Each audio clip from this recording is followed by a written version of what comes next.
그래서 첫 번째 시간에 우리가 이제 대의원제에 대해서 나눴고, 두 번째는 이제 선거법 제도, 세 번째 이제 정치자금법에 대한 내용인데요. 사실 이제 정치자금법 관련해서 하면은 어떠한 자료나 기사를 찾아도 이 노회찬 전 의원에 대한 얘기가 항상 나옵니다. 그래서 2018년에 이제 이 불법 자금 수수 의혹으로 특검에서로부터 수사를 받던 이제 노회찬 의원이 23일 그때 당시에 이제 자택 아파트에서 투신해 사망한 것이 이제 한 것이 발견되었는데요. 노회찬 의원이 남긴 유서에는 이런 말이 있습니다. 2016년 3월에 두 차례에 걸쳐서 경공으로부터 모두 합쳐 이제 4천만 원을 받았다. 어떤 청탁도 없었고 제 대가를 약속한 바도 없었다. 나중에 알았지만 다수 회원들의 자발적 모금이었기에 마땅히 정상적인 후원 절차를 밟아야 했다. 그러나 그러지 않았다. 누굴 원망하랴 참으로 어리석은 선택이었으며 부끄러운 판단이었다. 책임을 져야 한다. 그래서 이 정치자금법에 걸려서 불법 자금을 수수했다는 것 때문에 이제 그것에 대한 책임으로서 이제 자살이라는 선택을 하셨는데, 이것에 대해서 많은 사람들, 특히나 이제 정치인과 정치학자들이 현행 정치자금법에 숨겨진 덫에 걸린 것이다. 이제 이 정치인 개인의 부도덕이나 뭐 부패 때문이 아니라 현행 정치인 자금법에 굉장히 문제가 있었다라고 판단을 하고 있고요. 심지어 이제 그때 당시에 이제 최병천 당시 민주연구원 연구위원께서도 지킬 수 없게 설계된 법이 그를 죽음으로 몰고 갔다라고 표현을 했고, 당시에 이제 바른미래당 노원병 당협위원장이었던 이준석도 이제 제도가 사람을 안타까운 죽음으로 몰아간 것이다라고 얘기를 했습니다. 그럼 이들이 말한 왜 그 노회찬 의원을 죽음으로 몰아간 그 법과 제도가 대체 무엇이냐 했을 때 그게 바로 정치자금법이라는 겁니다. 그 정치자금법은 지금 조금씩 개정이 되긴 했는데, 핵심 골자로 하는 것은 이제 2004년에 개정되었던 일명 오세훈법이라고 불리는, 당시 이제 오세훈 의원이 바꿨던 이제 개정 정치자금법인데요. 이것의 이제 배경이 뭐냐면 2002년에 있었던 대선 당시에 이제 이회창 한나라당 후보랑 이제를 비롯한 그 양측의 캠프가 삼성, SK 등 대기업으로부터 이제 불법 대선 자금을 엄청나게 받은 사실이 이제 2003년에 있었던 검찰 수사로 드러났다고 합니다. 이때 바로 그 유명한 차떼기 정당이라는 유행어가 생기는데요. 그때 당시 한나라당, 지금 국민의힘의 전신인 한나라당에서 이제 고속도로에서 한 대에 현금을 다 꽉 채워놓고 한나라당 관계자가 이제 차 키를 가져가서 이걸 통째로 돈을 가져가는 그런 게 이제 포착이 돼서, 이게 그냥 차체로 트럭 채로 이제 돈을 옮긴다 해가지고 이제 차떼기라고 불렸었고, 그때 당시에 밝혀진 거 보면 한나라당이 이제 823억여 원, 그리고 민주당은 113억여 원이라고 합니다. 그래서 뭐 물론 이제 불법 자금은 안 준 거지만, 와 이때 당시에 이제 2002년 당시의 격차를 보면 참 신기하긴 하군요. 그랬었고, 그래서 이 유명한 사건 때문에 이제 이렇게 불법적인 그리고 불패한 정치 자금이 오가지 않도록 그때 오세훈법을 통과시킴으로써 이제 지금의 정치자금법에 이제 골격이 생겨났고, 그 정치자금법의 핵심은 바로 이제 법인 및 단체 정치자금 기부를 금지하는 것입니다. 그리고 또한 이제 중앙당의 후원회를 비롯한 정당 후원회를 만들 수 없게 만들었고요. 정치 자금을 이제 기부할 때 실명제를 하고 정당의 회계보고 절차를 강화하는 내용이 있습니다. 그리고 이제 다음은 이제 개인의 정치 자금 기부 상한선을 정해서 하향 조정을 한 것인데요. 국회의원에 대한 연간 후원금은 1억 5천만 원에 한정돼서 5천만 원이 다 차면은 내가 그 국회의원이 좋아서 지지하고 후원해주고 싶어서 돈을 보내도 받을 수 없는 그러한 상한선이 생긴 겁니다. 그리고 선거가 있는 해엔 3억 원으로 제한을 했다고 합니다. 그리고 개인이 이제 국회의원한테 국회의원 한 명에게 연간 500만 원까지 기부를 할 수 있고요.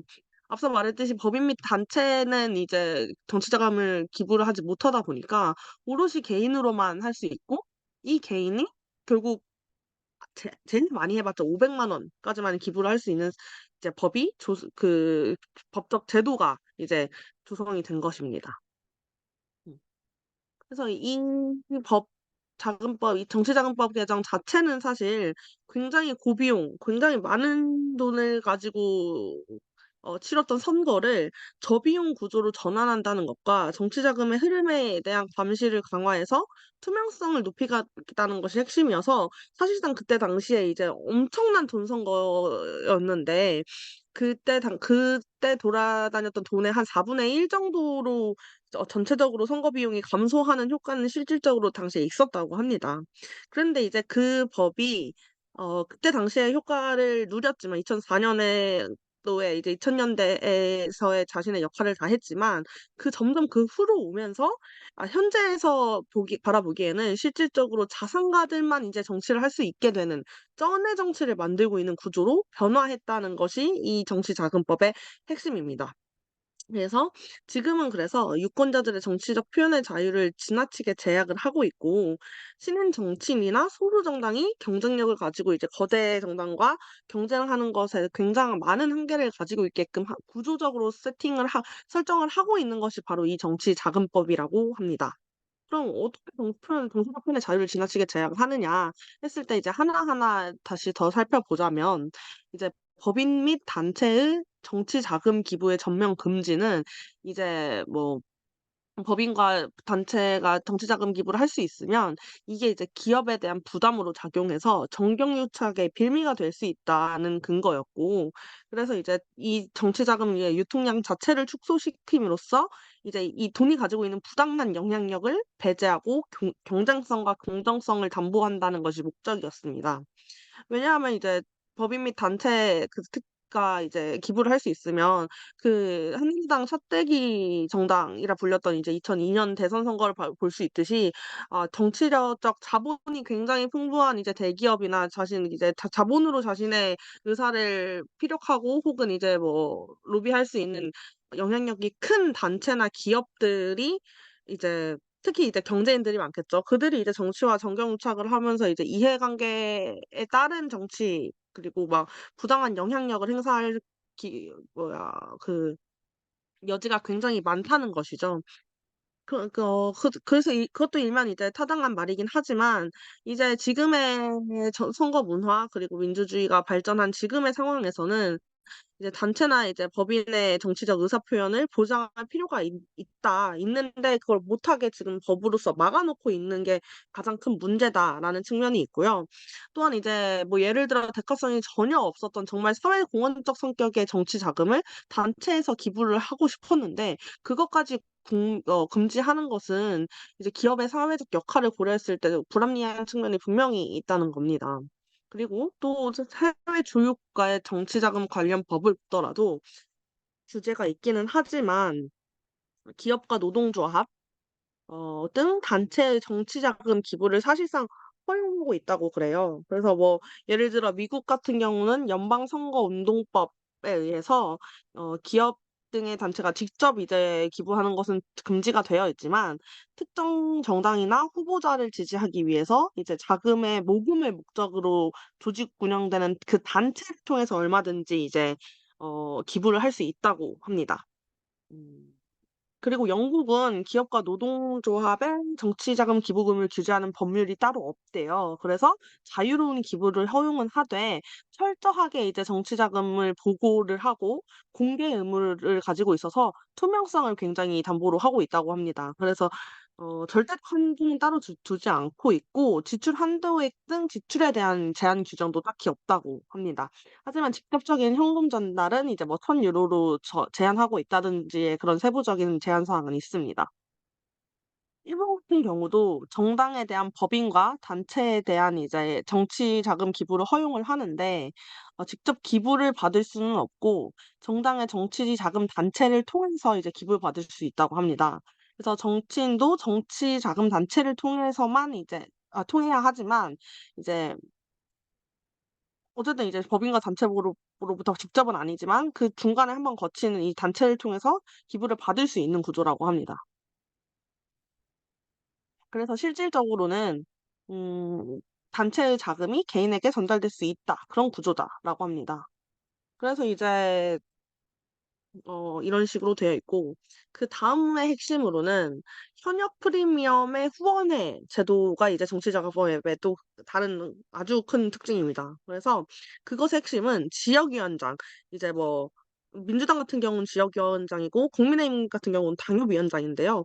그 선거구에서 이제 현역 국회의원이 아닌 위원장들은 그리고 이제 그럼 거기에는 이제 자신들이 자기 당의 국회의원이 없으니까 그 지역국에 이제 도전하려고 하거나 아니면 뭐 현역이랑 붙으려고 하는 새로운 인물이 신인 정치인이 나타나면 후원회를 둘 수가 없기 때문에 이미 자금력에서 이제 현역과의 엄청난 격차가 나타난다는 겁니다. 그래서 원외에서 활동하고 있는 지역위원장들은 선거 기간에 예비 후보로 등록해야만 후원회 개설이 가능해서 선거 마이너스 120일 전에 그때 이제 예비후보로 등록한 후에 그때서 이제 후원회를 개설해서 할 수가 있다고 해요. 그러니까 이제 뭐 대부분의 많은 사람들이 그리고 이렇게 규제가 많다 보니까 현역 국회의원도 그렇고 국회의원에 출마를 하려는 예비후보자들도 그렇고 뭐 강연회나 뭐 이제 뭐 출판기념회의 명목으로 돈을 이렇게 쓸어 담는 실질적으로 규제 때문에 이렇게 돌아가서 회피하려는 성향의 엄청난 행사들을 많이 하고 있는데 그러니까 유명무실한 제도지만 그 규제가 이제 실질적으로 도전을 가로막고 있는 쓸모없는 규제로 이제 되고 있다는 얘기죠. 그래서 현역 하지만 이제 이거와 비교해서 현역 국회의원들은 선거가 없는 해에는 1억 5천만 원, 그리고 선거가 있는 해에는 3억 원까지 모금이 가능하다고 합니다. 그래서 너무 현역 국회의원들이랑 이제 그 도전자의 격차가 지나치게 큰 게 바로 문제의 두 번째 핵심이라고 할 수 있습니다.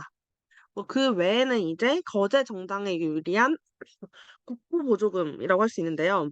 실질적으로 정당을 운영하는 그 예산에 있어서 뭐 당비도 있고 기탁금도 있고 뭐 그 보조금도 있고 뭐 후원금 그런 여러 가지로 구성이 되는데 거기서 실질적으로 국고 보조금이 가장 큰 범위를 차지하고 있다는 겁니다. 그랬을 때 그 국고 보조금이 어떻게 지급이 되는 형식이냐 했을 때 나라에서 이제 정당에 주는 보조금을 얘기를 하는데 우선적으로 교섭단체를 구성한 정당, 그러니까 20석이 넘어야겠죠. 20석이 넘은 정당에 대해서 50% 그냥 딱 균등하게 분할해서 준다는 거예요. 그리고 아닐 경우에는 5석 이상의 의석을 가진 정당에게 5%, 의석이 없거나 이제 5석 미만일 경우 2%씩 배분 지급한 후 또 남은 것 중에 50%는 이제 국회 의석을 가진 정당의 의석수에 비례해서 배분 지급을 하는 겁니다. 그래서 이러한 구조 때문에 실질적으로 국회의원이 없지만 되게 내실 있게 잘 커가고 있는 정당들이 국고 보조금을 거의 받을 수가 없는 형태이기 때문에 경쟁력을 가져서 거대 정당과 경쟁해보고 결국 그것이 유권자의 선택권으로 귀결되는 건강한 정치 그 구조가 형성되는 게 굉장히 어려운 구조라는 것이죠. 그리고 이제 우리의 이 강의의 세 번의 강의에 걸친 대주제가 사실 정당 개혁이니만큼 이 정치 자금법과 함께 항상 나오는 정당법이 있습니다. 그래서 아까 말씀드렸듯이 이제 그 지역구에서 국회의원이 안 했을 때 원외 위원장이 그러면은 국회의원이 아니더라도 정치인으로서 다음 선거에 도전할 수 있도록 자신만의 정치를 할 수 있는 기반이 있어야 하는데 그들은 이제 실질적인 법적 제도적 실체를 절대 갖지 못하는 이제 구조인 게 이러한 정치자금법 플러스로 정당법에서 이제 지구당을 없애버려 가지고 이제 어 굉장히 이제 정치 혁신이나 개혁이 일어나는 것에 대해 게 되게 지난한 과정이 되고 있는데 이제 지구당 같은 경우는 이제 원래 예전 이제 그러니까 정당법이 바뀌기 전에는 구정당법에는 정당은 이제 존재하는 중앙당이랑 국회의원 지역 선거구를 단위로 하는 지구당으로 구성할 수 있었다고 합니다. 그런데 근데 이제 그 지구당에서 그때 당시에 좀 굉장히 투명하지 않은 어떠한 자금 운용으로 인해서 그리고 그 지구당이 너무 좀 지나치게 커지다 보니까 돈 먹는 하마라는 이런 엄청난 이제 비판을 받으면서 이게 폐지가 됐어요. 그러다 보니까 이제 폐지 이후에 오히려 그게 폐지됐다고 근데 그게 폐지가 됐어도 지금은 그래서 지역위원회의 차원으로 관리가 되고 있는데 지구당 이름은 폐지됐지만 오히려 임시단체인 지역위원회 제도로 감으로써 불투명성이 더 커졌다고 합니다. 그래서 그럼 당연히 이제 어떠한 공식기구가 아닌 임시이기 때문에 선관위나 주관당 차원에서 엄격한 관리나 감사가 되지 않는 등의 부작용이 일어나고 있고 그래서 이제 그러다 보니까 지역위원회는 뭐 우리가 대의원제 할 때도 그랬고 선거제 할 때도 얘기했지만 오로지 현역 국회의원에게 유리한 그냥 어떤 그 현역 국회의원을 지지하는 집단으로만 남을 수밖에 없는 그러한 구조화된 이제 문제점도 함께 이제 존재를 해서 이렇게 정당법도 조금은 이제 고려를 같이 해주시는 게 이제 필요하다라고 말씀드릴 수 있겠습니다. 이거에 대해서 이제 서북경 이제 우리 저번 시간에도 말씀드렸었죠. 그래서 그 나왔던 교수님께서는 줄 수 있는 사람은 이제 최소화하고 받을 수 있는 기간을 최소화한 법이 이제 우리나라의 정치자금법이다라고 비판을 하고 계시고요. 정치 자금의 유입, 운영, 사용 세 가지를 모두 규제하는 나라는 우리 대한민국뿐이다라고 이제 지적을 하고 계십니다. 그래서 봤을 때 OECD 국가들은 이제 세 가지 중 정치 자금의 유입, 어떻게 걷는지, 그리고 그걸 어떻게 운영하는지, 그리고 그걸 어떻게 사용하는지 이 세 가지를 해서 운영에만 되게 초점을 둔다고 해요. 그래서 이걸 누구한테 걷었고 어떻게 쓰였는지는 이렇게 심하게 규제를 하지 않고 대신 철저하게 투명하게 정보 공개를 하는 걸로 이제 관리를 한다는 겁니다. 그래서 뭐 소액 다수로 받았는지 아니면 뭐 어느 단체에서 받았는지, 고액 후원자에게 뭐 후원을 받았는지, 이런 거를 정보를 다 공개함으로써 유권자에게 그것도 하나의 정보로서 제공을 한다는 겁니다. 그래서 그 정치자금에 대해서 그 유입, 들어오는 것과 사용을 묶어서 규제하는 게 아니라 이렇게 좀 구별을 해서 정보 공개를 강화함으로써 투명성을 보장하는 방향이라는 것이죠. 음. 그리고 당연히 이러한 문제점 때문에 오세훈법에서 이제 노회찬법, 이제 노회찬 의원의 죽음으로 인해서 어떠한 좀 다르게 가보자 해서 지금 이렇게 오세훈법 진짜 지금 현재 체제만을 계속 얘기해 드리면 정확히 무엇이 문제 지점인지 조금 더 이제 애매한 지점이 있어서 새로 이제 정치자금법 개선을 요구하는 노회찬법을 이제 비교를 해보면서 분석을 해보면 이제 우선법은 이제 정치자금법, 정당법, 공직선거법의 세 개가 걸쳐 있었고 이제 이 정치자금법에 따라서 불법으로 규제된 것에 따라 공직선거법 영향을 받아서 이제 법정 이제 의원직을 상실하거나 막 이런 게 같이 이제 얽혀 있죠. 그랬을 때 이제 노회찬법 같은 경우는 아까 얘기했던 정치자금법과 정당법을 같이 이제 고쳐보자라는 취지로 이제 이 19대, 20대 국회에 나왔지만 계속 좀 계류되고 있고 있는 상황이고요. 이제 그러면 이제 지구당 같은 경우 아까 설명드렸는데 우선법은 이제 지구당을 폐지하는 것을 골자로 하지만 노회찬은 새로 주장하는 것은 허용해서 이제 그 지구당 또 허용을 하고 이제 지금은 이제 정치자금법이 지구당 차원에서 이제 정치자금을 받지를 못하고 있는데 그것도 이제 지구당 차원의 후원회를 만들어서 거기서 이제 그 정치자금이 운용돼서 건강한 지구당에서 그 지역 차원에서 이제 정당 활동과 정치가 되게 건강하게 활성화될 수 있게끔 이제 유도를 해야 한다는 취지에서 이제 지구당에 대한 허용이 나오고 있습니다.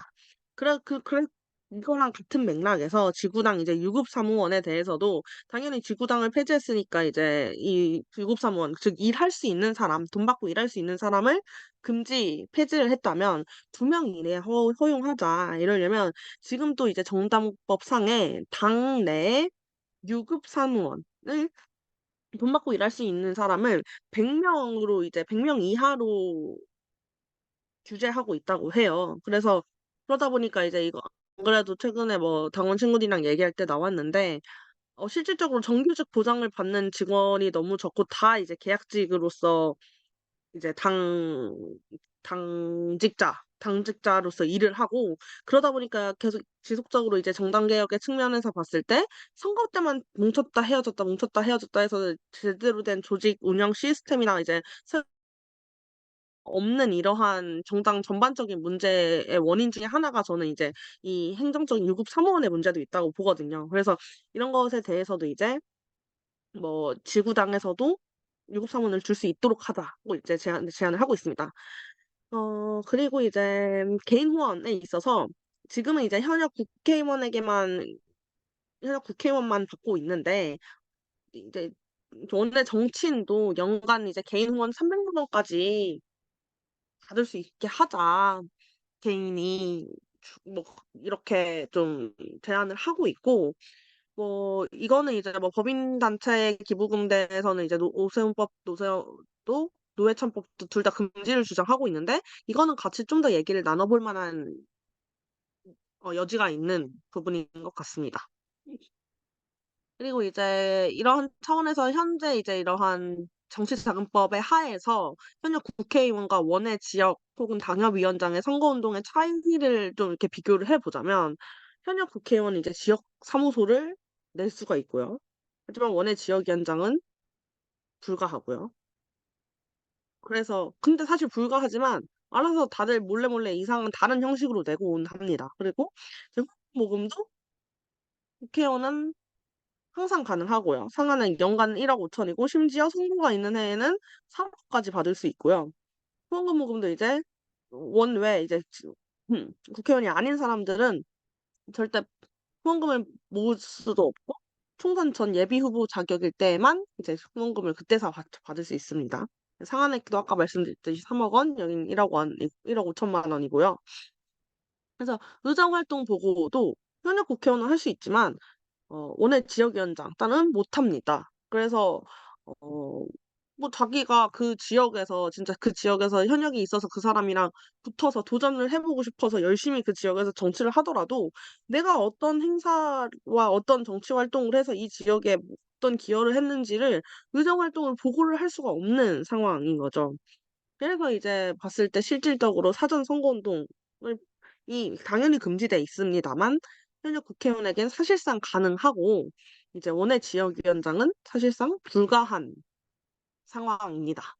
그래서 이제 어 그래서 후원의 측면에서 또 간단히 이제 지금 오늘의 핵심은 아닐 테지만 참고로 보면은 이제 원래 그렇게 이렇게 국회의원만 후원회를 줄 수가 있었는데 지자체장 및 이제 그러니까 지방원 후보도 2020년에 정치자금법 일부 됩니다. 개정안의 대안이 통과를 해서 후원회를 줄 수 있게 됐습니다. 이 사람들도 예비 후보 기간에. 그래서 이 지자체장이랑 지방원도 그래서 특히 청년들 준비하는 사람들이 예비 후보 때도 심지어 후원회를 만들기가 금지되어 있어서 후원회를 줄 수가 없었는데 뛰어들 수 없었는데 2022년 그 지방선거부터는 후원회를 두고 후원 받아서 이제 선거에 나설 수 있게 되었다고 해요. 그리고 이제 법인 및 단체의 정치자금 기부는 이제 지금도 역시 금지되어 있는데 그랬을 때 이렇게 뭐 한번 지금이 핵심되는 정치자금법의 이제 핵심 쟁점들을 한번 쑥 훑었고요. 그리고 그 미래에 대한 얘기를 한번 또 해보고 싶었습니다. 그래서 최근 이제 정치자금법을 검색을 하면 기사에 이준석 유튜브가 뭐 유료 멤버십을 이제 열었는데 이게 이제 정치자금법 위반 소지가 있다고 해가지고 이제 금지를 당했다고 막 그런 게 있어요. 그랬을 때 그 전에 이제 홍준표 대구시장도 그렇고 뭐 장례찬 뭐 최고위원도 그렇고 뭐 유튜브로 이제 뭐 소통을 하다가 슈퍼챗을 받아서 이제 이렇게 돈을 받았는데 그게 다 이제 정치자금법에 위반이어서 걸렸는데 앞으로의 이제 더 많은 다양한 이제 플랫폼과 이제 소통 창구 뭐 대표적으로 유튜브가 이런 게 많아질 텐데 이런 것에 대해서는 혹시 여러분들은 어떻게 생각하시는지도 한번 얘기를 한번 나눠보고 싶었습니다. 그래서 최근에 이제 이준석 전 대표가 여의도 재건축 조합이라고 해서 유튜브 채널을 만들어서 뭐 지금의 신당, 이준석 신당 창당 관련해서 와 이렇게 연관된 것도 있겠지만 기존 정당과는 좀 정말 다른 어떠한 개인의 이제 개인기와 그 주변에 이제 핵심 멤버들이 이용해서 이제 뭐 유튜브 채널로 이제 자신의 좀 지지자들과 소통하고 있는데 와, 이러한 새로운 측면, 자금을 이제 확보할 수 있는 새로운 측면, 그리고 심지어 이제 유튜브라는 채널이 초등학교, 초등학생의 장래희망 1위가 유튜버일 정도로 어떠한 직업으로서 이제 뭐 대두되고 이미 대두되었고 그렇게 직업으로 직업으로 돈 버는 수단으로서 이제 살아가고 있는 사람도 많은데 과연 이것을 그러면은 뭐 정치 자금으로 인정하지 않는 것이 맞느냐라는 차원에 대해서도 조금 그래서 같이 얘기를 한번 해보고 싶었습니다. 그래서 일단 이것에 대한 설명은 여기까지 하겠습니다. 감사합니다.